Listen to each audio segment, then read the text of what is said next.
नमस्कार। मैं प्रवीण बाबू, सहायक प्राध्यापक भुवन मालती शिक्षक प्रशिक्षण महाविद्यालय मोतिहारी, आप सभी का हार्दिक स्वागत, वंदन और अभिनंदन करता हूं। प्रस्तुत हूं आज मैं बीएड प्रथम वर्ष के प्रशिक्षुओं के लिए course CC2 contemporary India and education के इकाई प्रथम से प्रयोजनवाद एवं शिक्षण विधि। प्यारे साथियों, प्रयोजनवाद में क्रिया पर बल दिया जाता है। बालक जब अपने हाथ से कोई काम करता है तो अच्छी तरह से सीखता है। अतः शिक्षण विधि में यह ध्यान रखा जाता है कि छात्र निष्क्रिय न होने पाए। केवल विचारात्मक शिक्षण से कोई लाभ नहीं। व्याख्यान पद्धति में अध्यापक तो सक्रिय रहता है, परंतु छात्र निष्क्रिय श्रोता के रूप में बैठे रहते हैं। अतः इस विधि को व्यावहारिकतावादी खंडन करता है। यह मानता है कि विचार तो क्रिया का परिणाम है। विचार तो क्रिया का परिणाम है। हर्बर्ट ने बड़े परिश्रम से शिक्षण क्रिया को समझाया था, किंतु उसने यह माना था कि विचार पहले आता है और क्रिया बाद में होती है। विचार पहले आता है और क्रिया बाद में होती है। जॉन ड्यूवी ने विचार और क्रिया के संबंध को उलट दिया। उसके मतानुसार पहले क्रिया होती है, तब विचार आता है। अतः उन्होंने शिक्षण विधि में क्रिया को ही सर्वाधिक महत्वपूर्ण माना है। शिक्षण विधि ऐसी न हो कि छात्र अनुकरण मात्र से सीखें और दूसरे जैसे कहें केवल उसे वैसा ही स्वीकार कर लें। शिक्षा का एक बड़ा काम यह है कि छात्रों में स्वतंत्र चिंतन उत्पन्न किया जाए। छात्र आलोचनात्मक ढंग से सोचना सीखें। शिक्षण विधि ऐसी हो जिसमें छात्र स्वयं क्रियाशील रहें, तो स्वमेव सोचने को भी बाध्य होंगे। अतः स्वतंत्र चिंतन के विकास के लिए विधि को क्रियाशील बनाना होगा। व्यवहारिकतावादी शिक्षा विधि समस्या केंद्रित होती है। कोई समस्या ले ली जाती है, उस समस्या का चुनाव भी छात्रों की सम्मति से किया जाता है। फिर उस समस्या के समाधान के लिए अनेक कार्य किए जाते हैं। इस प्रकार उस समस्या में संबंधित इतिहास, भूगोल आदि का भी ज्ञान होता है। इसी विषय संबंधित होकर के छात्र के समझ आते हैं। इससे छात्रों को चिंतन करने की प्रेरणा मिलती है और वे ज्ञानार्जन भी कर सकते हैं।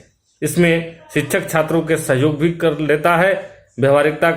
व्यवहारिकवादी के अनुसार शिक्षण क्रिया और छात्रों में शिक्षक दोनों का सम्मिलित प्रयास होता है। व्यवहारिकतावादी यानी प्रयोजनवादी के अनुसार शिक्षण प्रक्रिया और छात्रों में शिक्षक दोनों का प्रयास होता है। प्रयोजनवाद के अनुसार शिक्षण विधि के प्रमुख सिद्धांत निम्नलिखित हैं। निम्नलिखित रूपों से उनको व्यक्त कर सकते हैं। नंबर 1, प्रयोजनवाद के अनुसार किसी भी पद्धति को अपनाने से पूर्व वास्तविक जीवन की दशाओं का अध्ययन करना आवश्यक है। किसी भी पद्धति को अपनाने से पूर्व वास्तविक जीवन की दशाओं का अध्ययन करना अत्यंत आवश्यक है। बालक के रुचियों एवं योग्यताओं की जांच करनी चाहिए और जांच से परिणामों के आधार पर ही शिक्षण विधि की रूपरेखा बनानी चाहिए। अगला, अध्यापक को चाहिए कि वो किसी विधि को दृढ़ एवं निश्चित न समझ ले। उसे शिक्षण विधि पर सदा नए प्रयोग करते रहना चाहिए और प्रयोगों के परिणामों के आधार पर विधि में परिवर्तन करते रहना चाहिए। शिक्षण क्रिया का समायोजन होना चाहिए। निरुद्देश्य प्रक्रिया में छात्र रुचि नहीं लेते, किंतु वह लक्ष्य निरपेक्ष एवं अंतिम नहीं होता। विधि तात्कालिक प्रयोजनों पर निर्भर करेगी। सिद्धांत एवं व्यवहार में भेद नहीं है, दोनों में दृढ़ संबंध है। सिद्धांत सदा व्यवहार से निकलता है और यदि इस सिद्धांत और व्यवहार में भेद होता है तो सिद्धांत को बदलना चाहिए, न कि व्यवहार को। शिक्षण प्रक्रिया तभी सार्थक होती है जब छात्र सक्रिय रहे। अतः क्रिया द्वारा शिक्षण का सिद्धांत सर्वोत्तम सिद्धांत है और इसी के आधार पर नवीन पद्धतियों का विकास होना चाहिए। आज ही देख लीजिए, आज इस कोरोना नामक महामारी में जो वैश्विक स्तर पर व्याप्त है, पूरे विश्व स्तर पर व्याप्त है, आज महाविद्यालय विश्वविद्यालय स्तर पर जो zoom, cloud app, PDF, video के माध्यम से जो बच्चों को शिक्षण मटेरियल पहुंचाया जा रहा है, जो उपलब्ध कराया जा रहा है, ये काफी सराहनीय है। परंतु ये सोचने की बात है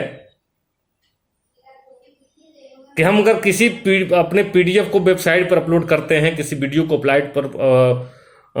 वेबसाइट पर महाविद्यालय इत्यादि के अपलोड करते हैं, तो निश्चित रूप से वो जब बच्चा के नॉलेज में आएगा तब निश्चित रूप से उसका लाभ प्राप्त करेगा, जब बच्चों को सूचना प्राप्त होगी।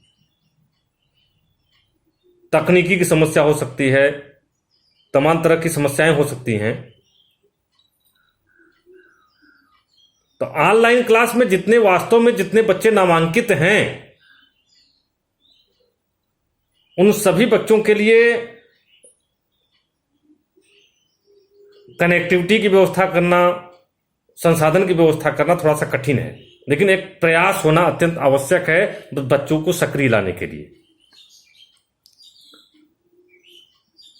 अगला, शिक्षण विधि में सामूहिक चर्चा को विशेष स्थान मिलना चाहिए। सामूहिक चर्चा में छात्रों को अधिकाधिक स्वतंत्रता प्रदान करनी चाहिए। शिक्षण विधि में इस बात का ध्यान रखना चाहिए कि पाठ्यक्रम के विभिन्न विषयों को अध्यापन पृथक पृथक विषयों के रूप में न होकर के संबद्ध विषयों के रूप में होगा। शिक्षण विधि के उपर्युक्त सिद्धांतों के आधार पर DB के प्रमुख शिष्य कैलपेट्रिक ने प्रोजेक्ट मेथड का प्रतिपादन किया है। इस मेथड में सभी छात्र मिलकर प्रोजेक्ट तय करते हैं। अध्यापक पहले सभी प्रकार के परिस्थितियों का विश्लेषण कर देता है, फिर उनमें से बालक अपने लिए प्रोजेक्ट चुन लेते हैं और योजना बनाते हैं। योजना बनाने के बाद उन योजनाओं से संबद्ध कार्यों में जुटे हुए जाते हैं। अतः